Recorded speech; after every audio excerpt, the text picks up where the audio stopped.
আপনি ভূতে বিশ্বাস করেন? উত্তরটা যদি হ্যাঁ হয়, তবে আপনার অবশ্যই গন্তব্য রাজস্থানের দৌসা জেলার মেহেন্দিপুর বালাজি মন্দিরে। আর উত্তরটা যদি না হয়, তাহলেও আপনার অবশ্য গন্তব্য দিল্লি থেকে 255 কিলোমিটার দূরে অবস্থিত এই মন্দির। কারণ মরুরাজ্যের এই অদ্ভুত মন্দির আপনার এতদিনের সমস্ত বিশ্বাস উল্টে পাল্টে দিতে পারে। আমাদের দেশেরই এক প্রান্তে রয়েছে এমন এক মন্দির, যেখানে আজও ডাইনি বিদ্যার চর্চা হয়।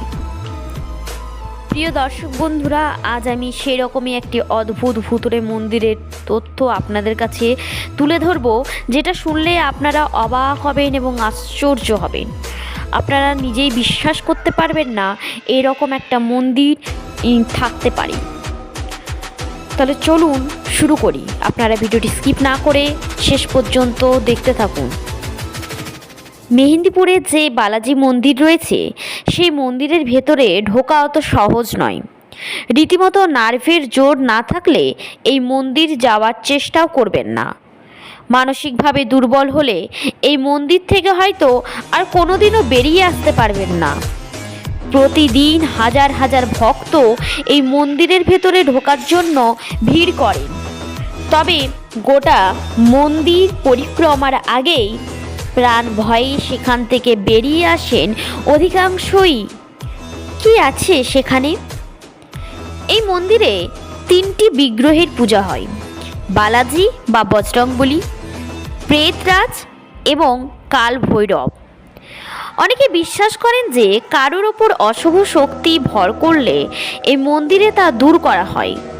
প্রচণ্ড গরমেও মরুরাজ্যের এই গ্রামে ঢুকলেই ঠান্ডা কনকনে হাওয়া আপনাকে কাঁপিয়ে দিয়ে যাবে। স্বাভাবিক জীবন যেন এই গ্রামের বাইরে থমকে গিয়েছে।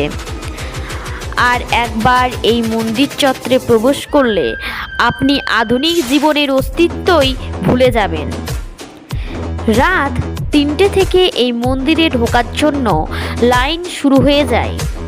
আর এই ভিড় এমন ভয়ানক যে যে কোনো সময় আপনি পদপিষ্ট হয়ে মৃত্যুর আশঙ্কা করতে থাকবেন। সকালবেলায় মন্দিরের দরজা খোলার সঙ্গে সঙ্গে শুরু হয়ে যায় ভেতরে ঢোকার জন্য হুড়োহুড়ি। যদি এই প্রচণ্ড ভিড়ের ধাক্কা সহ্য করে আপনি থাকতে পারেন, তাহলে বেশ কয়েক ঘন্টার অপেক্ষার পর মন্দিরের ভেতরে ঢুকতে পারবেন। মন্দিরে পুজোর উপকরণ হিসেবে কোনো ফুল নয়, কালো রঙের এক ধরনের ফল দেওয়া হয়, যা কখনোই খাওয়ার যোগ্য নয়। মন্দিরের ভেতরে সব সময় জ্বলতে থাকা আগুনে এই ফলের আহুতি দিতে হয়। মন্দিরের ভেতরে 4টি বড় হলঘর রয়েছে। অন্য যে কোনো মন্দিরের মতো ভেতর থেকে মন্ত্র উচ্চারণ, ঘণ্টা ধ্বনি আপনার কানে ভেসে আসবে না। আপনাকে স্বাগত জানাবে কান ফাটানো তীক্ষ্ণ চিৎকার ও কান্না। ভূতে বিশ্বাস না করলেও এই মন্দিরে ঢোকার সঙ্গে সঙ্গে আপনার গা ছমছম করবেই। মন্দিরের ভেতরে প্রথম ঘরে কালভৈরবের মূর্তি রয়েছে। সেখানেই জ্বলতে থাকা আগুনে ছুড়ে দিতে হবে কালো ফলটি। এর পরের ঘরে হনুমানজি। তার আশীর্বাদ নিয়ে এগিয়ে যান 3য় ঘরের দিকে। এখান থেকে দমচাপা ভয় আপনাকে ঘিরে ধরবেই।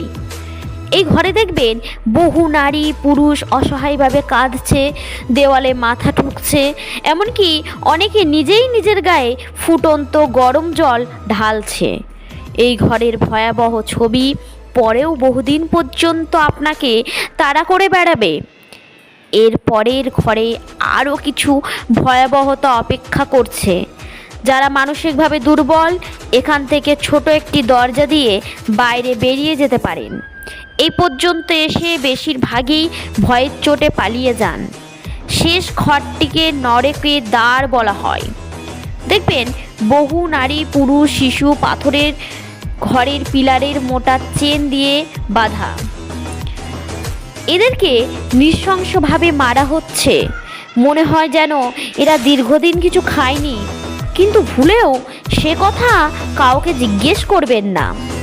আপনার জন্য ভয়ানক কোনো বিপদ অপেক্ষা করে থাকতে পারে। বলা হয় এদের ওপর থেকে অশুভ শক্তির প্রভাব কাটানোর চেষ্টা চলছে। মন্দির থেকে বেরিয়ে ভুলেও আর পেছন দিকে তাকাবেন না, কারণ মনে করা হয় এই মন্দিরে ঢুকলে অশুভ শক্তি আপনার পিছু নেবে। পেছন ফিরে তাকালেই তারা আপনাকে কবজা করে ফেলবে। এমনকি এই গ্রামেই কোনো কিছু খাবেন না, জলও না, সঙ্গে প্রার্থনা করবেন যেন জীবনে এই মন্দিরে আপনাকে ফিরে আসতে না হয়। এই রহস্যে ভরা লৌকিক মন্দিরটির ঘটনা শুনে আপনাদের কেমন লাগলো অবশ্যই কমেন্ট করে জানাবেন। আর যদি ভালো লেগে থাকে অবশ্যই চ্যানেলটিকে সাবস্ক্রাইব করতে ভুলবেন না, লাইক শেয়ার করতে ভুলবেন না। আমি নেক্সট এরকমই একটা রহস্য ভরা ভিডিও নিয়ে খুব শীঘ্রই আসবো। আপনারা কিন্তু ভালো থাকবেন, সুস্থ থাকবেন।